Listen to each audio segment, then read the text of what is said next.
Around 2 months ago, the newest Pokemon titles, Pokemon Sword and Pokemon Shield, were revealed to be coming to the Nintendo Switch later this year. Everyone has been super hyped and been speculating about what we could maybe expect from these games. And you know what that means. God damn it.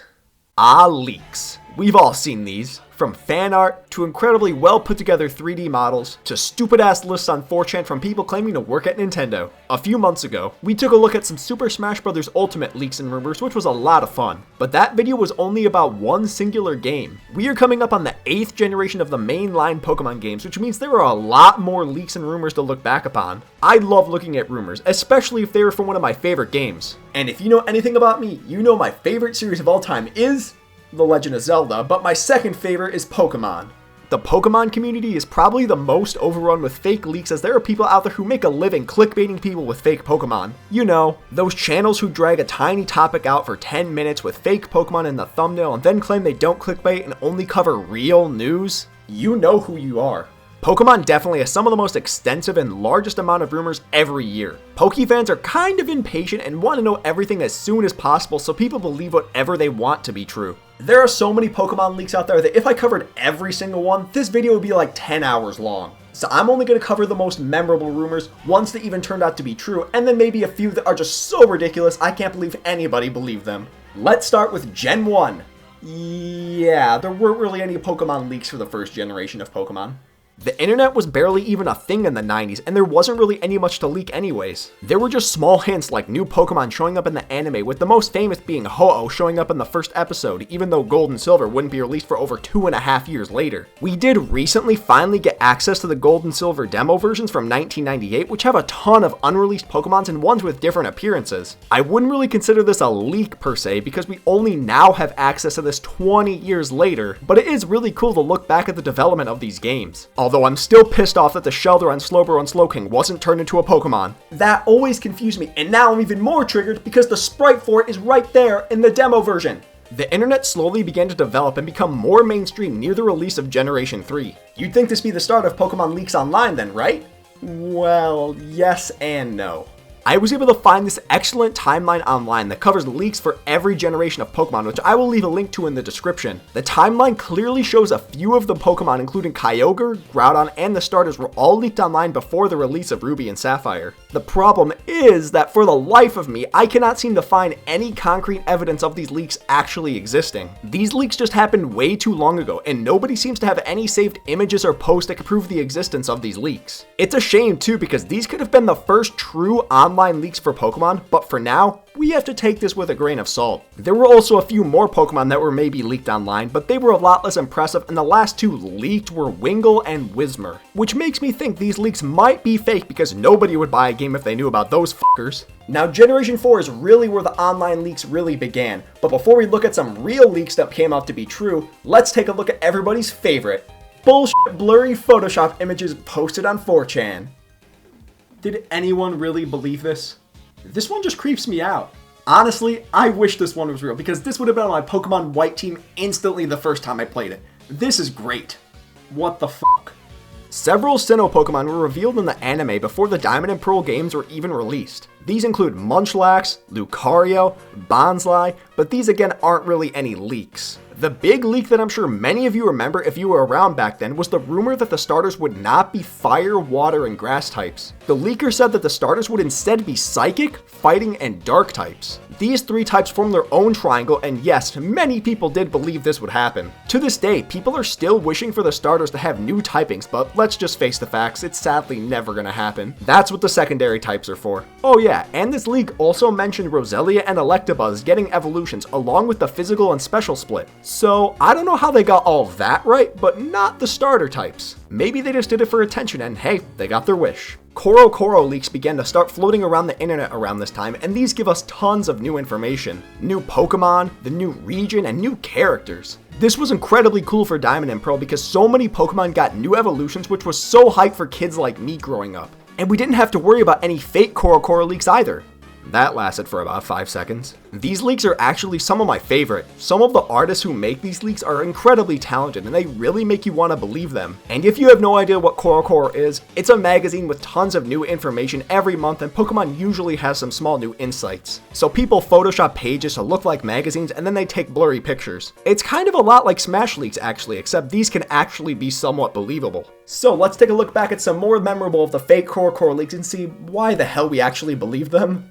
Mega Drapion would have been great, but honestly, this design is shit. This one has everything a fan could ask for. Brand new starters and new evolutions. What more could I ask for? Maybe for the trainers not to just be redesigned versions of the Gen 5 trainers, but whatever. Oh god, I remember these like they were yesterday. Everyone believed these and videos were rampant across YouTube trying to convince you that these were real, and hey, I'll give it to them. These are very convincing. There's even more than just one image, and they even made one for the box arts. You could have maybe convinced me if the legendaries weren't just silhouettes on the covers, because that's just bad promotion. These are way too amazing to be real. Game Freak refuses to do anything cool with Zygarde. One big leak that not a lot of people seem to remember was for Black and White, when almost the entire Pokédex was released a week before the game was released. Some even had images, which lets you know this was in fact legit. And there are some gaps in the Pokédex list, but it's still amazing that probably 80 to 90% of all the new Pokemon were leaked before the game was even released. Maybe that's why Game Freak revealed basically every new Pokemon for Sun and Moon before it was released. Something similar happened with X and Y, where not the entire dex was revealed a week before the release, but the final starter evolutions, some Mega evolutions, and some random other Pokemon were leaked online. This time though, it was all in-game pictures, so someone actually had their hands on the game and decided to leak it all online early. It was likely a media member who had early access to post a review online, but instead they just leaked the game early, so I doubt they ever got the game early again. Now the few years between like Generation 6 and Generation 7 where we weren't really getting any new games or any information, I feel like that was probably the craziest era for fake leaks. The Gen 6 games had basically no post-game or replayability, and everybody just wanted Gen 7 as soon as possible. This led to fake leak after leak after leak. It was getting a little ridiculous, especially with all the stupid lists on 4chan. Holy shit, these were dumb, and if you ever believed one, all I have to ask is, how? This is the simplest leak anyone can make, where you can literally just post anything you want in the brand new game and just claim to have some kind of inside information. I hate these so much, not because they exist, but for the YouTubers who make videos on them even when you know they're fake. These leaks will tell you everything you want to know, but just make sure you always take them with a grain of salt. The general gameplay will be very different compared to the previous Pokemon games, which will be real-time combat similar to the spin-off Pokemon Tournament DX. You really think they're going to change the main aspect of their main Pokemon games? F*** out of here.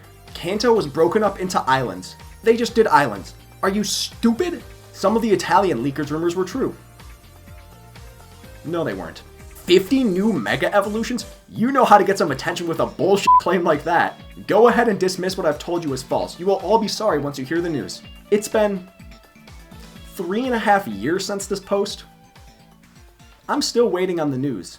Now I do have to be fair and say there have been some leaks on 4chan that turned out to be true in the past. Remember these? Somebody managed to get their hands on the development art for the final stages of the Sun and Moon starters months before they were even revealed. I personally wrote these off because I rarely believe rumors to begin with in the first place. But lo and behold, they were revealed in a trailer, and I still honestly can't believe this came out to be true. We also got the Let's Go Pikachu logo leaked on 4chan in May of 2018 before the game was even revealed too, and nobody believed this shit. And I don't blame them. It's a stupid fucking name. I still love the game, but the name is absolute garbage. But that leak wasn't the one that made everybody go crazy before they were revealed. An image of a trainer riding a Lapras leaked online, and this one I personally believed instantly. This was exactly what I believed Pokemon on the Switch to look like. Plus, you can tell exactly what route in Kanto this is, which perfectly lined up with the rumors of a Yellow remake. This is the kind of leak I love. Not a photoshopped blurry magazine page, but an actual in-game image. These are much harder to fake, but it has happened as recently as the past month.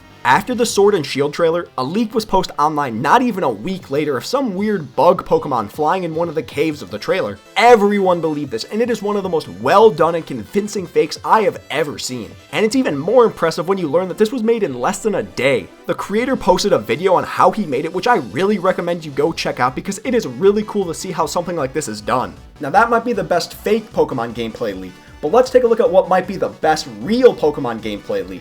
Gameplay footage for 7 brand new Pokemon were revealed for Sun and Moon the day before the trailer for them was released. You never see something like this, and with the Pokemon that were leaked, it really wasn't that believable. Seriously, who the f thought Drampa and Bruxus were real when they saw them? I'm sure I didn't touch on every fake rumor and leak that's been posted over the years, but if I did that, we'd be here for like 30 years. Pokemon leaks are fun to look at every now and again, but you just have to remember that the vast majority of them are fake. Just because your favorite YouTuber posted a video on a 4chan post with a silhouette and the words "real leak?"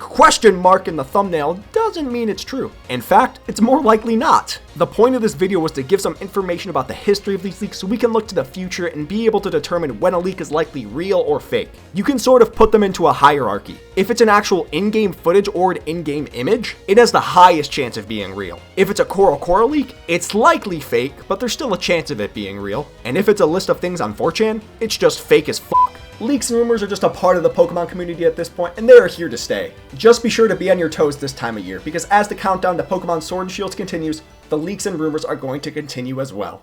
Holy shit, I can't wait for Gen 8!